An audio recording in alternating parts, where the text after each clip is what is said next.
Puisque nous avons un invité exceptionnel, on vous l'a annoncé depuis tout à l'heure, c'est Dimitri Payet qui nous fait l'amitié d'être avec nous dans l'équipe de Greg. Bonsoir Dimitri. Première question évidemment. Bonsoir à tous. Comment ça va Dimitri ? Ça va bien, bien. Malgré une défaite hier, ça va bien. C'est les choses qui arrivent, évidemment. Je rappelle que vous jouez à Vasco de Gama, vous êtes à Rio, au Brésil. En fait, vous avez vécu le rêve de tous les héros d'Olive et Tom qui sont partis jouer au Brésil. C'était quand on était gamin un peu leur rêve. Maracana, etc. C'est des lieux, des mots qui tout de suite font tilt quand on parle de football, quand on aime le football, quand on est passionné. Et c'est pour ça que mon choix s'est porté vers le Brésil et vers Vasco de Gama. Qu'est-ce qui est différent, on va dire, de la Ligue 1, voire de la Première Ligue que vous avez côtoyé également ? Qu'est-ce que vous avez ressenti la première fois que vous êtes rentré dans un stade brésilien ? Est-ce que c'est la ferveur ? Est-ce que c'est la pression ? Racontez-nous. La pression après 10 ans à Marseille, je pense que on la connaît un peu. Après, c'est là où je me retrouve aussi, c'est que j'ai l'impression, de pas avoir quitté Marseille, tant les supporters sont extrêmes, dans la positivité comme dans la négativité. On n'est jamais tranquille, donc c'est ce qui me permet aussi de devoir à chaque fois montrer le meilleur parce que les supporters ne font pas de cadeaux à personne. Et ils ont eu dans leur histoire des joueurs tels que Romario, tels que Pelé, qui font que la barre est encore plus haute.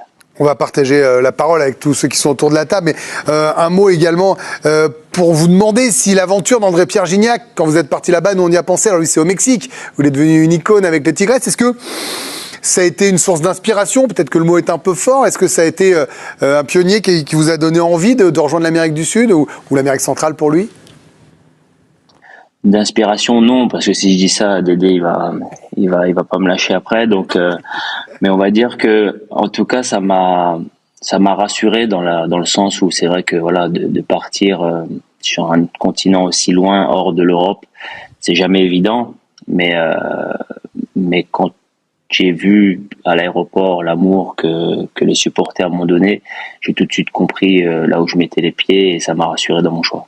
Alors, vous jouez encore au football à 37 ans. Lui, il a arrêté sa carrière depuis un petit moment. Et pourtant, il va rechausser les crampons, mesdames, messieurs. C'est Ludovico Braniak, international polonais, également consultant Benoît Tremolina. C'est Vincent Deluc. Vincent, je vous laisse poser une question à Dimitri. Oui, je voulais savoir, Dimitri, si à 37 ans, c'était juste du plaisir de continuer à jouer ou si parfois c'était difficile. Honnêtement, ce qui me fait le plus peur, c'est de voir la fin arriver. Honnêtement, quand tous les matins je me lève, je prends beaucoup de plaisir à l'entraînement, je prends beaucoup de plaisir à jouer encore. Donc, je me dis pas aujourd'hui que la fin est proche, mais malheureusement, je sais que à un moment donné, mon corps va me dire c'est bon, ça suffit. Mais honnêtement, j'aime tellement ce ballon, j'aime tellement le football que je pense que la fin va être difficile pour moi. Mais ça veut dire quoi, Dimitri ? C'est-à-dire que vous avez un peu peur ? Peur, non, mais je me dis, le jour où je devrais arrêter d'aller à l'entraînement, arrêter de jouer, arrêter de donner du plaisir aux gens, arrêter de faire ce que j'aime, ce que j'ai fait toute ma vie, bien évidemment que ça va être difficile, bien évidemment que je ferai autre chose aussi, et ça va me permettre aussi pleinement de pouvoir profiter de ma famille, mais c'est quelque chose qui sera forcément difficile. Et vous savez que vous avez votre place autour de la table, Dimitri. Quand vous posez les crampons, ici, on est là, on vous accueille, on vous garde, on vous donne même la chaise d'Aubrania qui prendra le pouf. Par contre, il va falloir vendre les studios pour pouvoir le payer. Oui, on paiera moins de Tremolina et Aubrania. Puis c'est simple, on se démerdera. Il y a un moment, on va regarder les cartes. Benoît, je sais pas. Vous, peut-être. Émilie. Oui, moi, j'ai une question. Je reviens sur le Brésil, mais le temps d'acclimatation, quand on arrive comme ça au Brésil, terre de foot, nouvelle ambiance, c'est un football différent.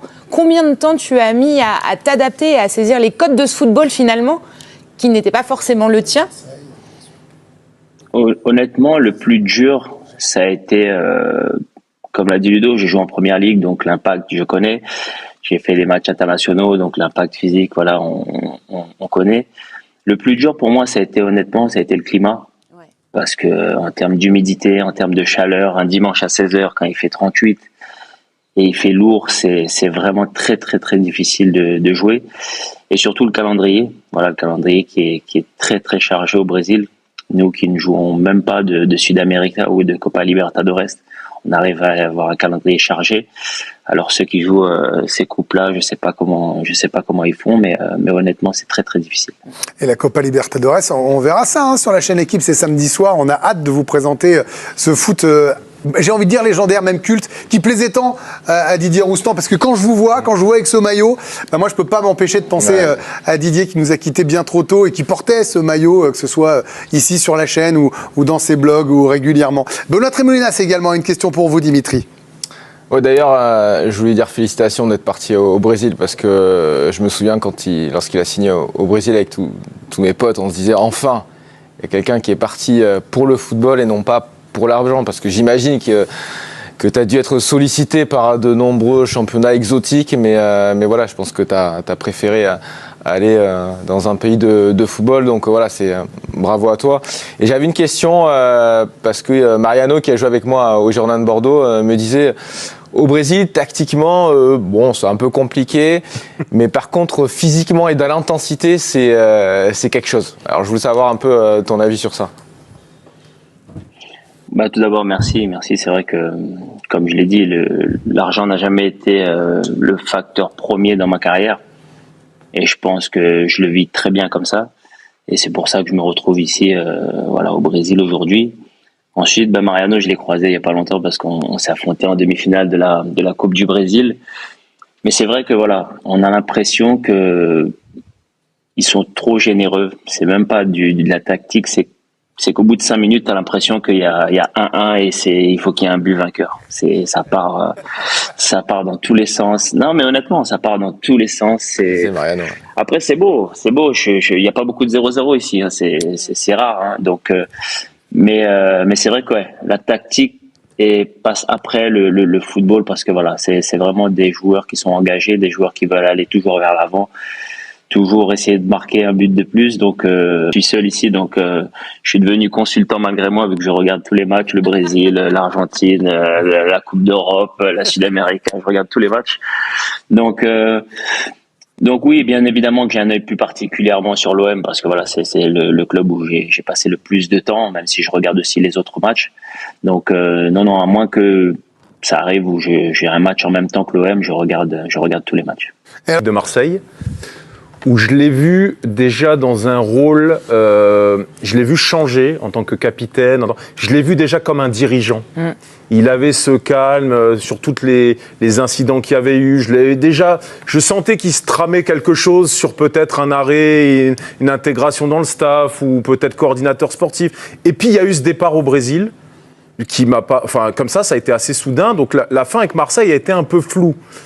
Mais je t'imagine bien, moi, dans ce rôle-là, de revenir comme un dirigeant. Qu'est-ce qu'il en est à Marseille? On t'a promis quelque chose, tu vas revenir, c'est pas sûr, tu sais plus. C'est quoi la suite pour toi? Non, c'est très clair, on va dire. Je pense que, comme tu l'as dit, ma dernière saison a été difficile personnellement, parce que bien évidemment que mon souhait premier est de jouer. Mais après, en tant que capitaine, je pense que j'ai simplement fait ce que je devais faire. Je pense qu'un capitaine, après ça reste mon point de vue, mais un capitaine doit d'abord penser aux autres avant lui-même. Et même si le football est un sport personnel, il reste tout d'abord collectif. Et c'est ce que j'ai fait. J'ai pris soin des autres. J'ai pris soin de ceux qui jouaient pas avec moi. J'ai pris soin de ceux qui jouaient. J'ai pris soin de des petits problèmes qu'il pouvait y avoir dans le vestiaire, qu'il pouvait y avoir entre le coach et les joueurs. Donc c'est vrai que c'était un rôle différent, mais j'ai pris autant de plaisir parce que l'objectif c'était que Marseille gagne. La saison a été plutôt bonne et au final oui, il y a eu ce départ, mais avec Marseille c'est très clair. Il y a quelque chose de signé, donc il y aura un retour au club. Après on en discutera plus dans les détails de pourquoi, où, comment, parce que bien évidemment moi je veux aider, je veux être utile à continuer à faire grandir l'OM, mais oui c'est signé, donc il y aura un retour. C'est parfait là.